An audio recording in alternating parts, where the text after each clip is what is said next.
દીકરી તા ખાવાનું લાવીને એ લ્યો દાદા ખાવાનું. શેનું શાક બનાવ્યું? આ તો મારી બાએ ભરેલા મગનું શાક કર્યું. ઈ કેવી રીતે? એ દાદા મારી બાએ ભરેલા મગનું શાક કેવી રીતે કર્યું ને એવું ભાર્યો તમને વિગતથી સમજાવું. હે જો પેલા મારી બાએ ગોંડલ થી મરસા મગાવ્યા, પછી કંડલા પોટે થી મીઠું મગાવ્યું અને હણખલા થી તો ધાણા મગાવ્યા. ધાણા હે હા, પછી બધું દરાવ્યું અને ઈ પછી મગના શાકમાં નાખ્યું. મગ એક એક માં ફાઈડ કરી પછી એમાં ચણા લોટ ભર્યો, આ બધો મસાલો ભર્યો એ અને પછી વઘાર કર્યો એનો. અરે લાય તો હું ખાઉં.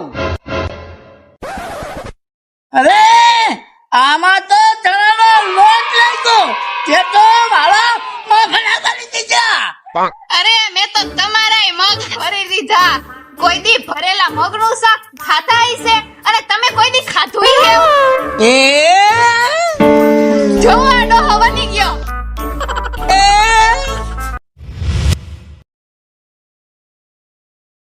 એ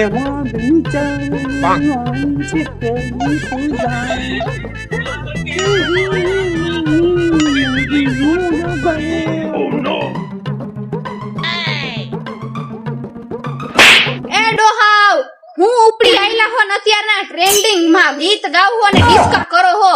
અરે ગીત નો ગાય તો હું કરે? અરે છોકરી આ ગીત તો મને બહુ ગમે.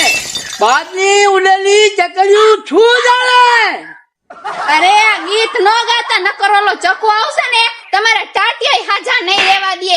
હું ચકલિયું પાખું નથી હોતી તો એને ઉડવાની કઈ ખબર ન પડે.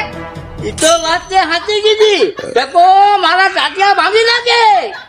તો પછી હવે આવામાં ધ્યાન રાખજો નકર નકાર હું કરી લાગ્યો. ફડાકો પડી જાય ફટ કરતો. ઈ ફટ કરતો અવાજ કેમ છે? તમારે સાંભળવો હે હા કઈ રીતે? ઓલી ચકલીની ઉડાણ ઓલો બાજ શું જાણે.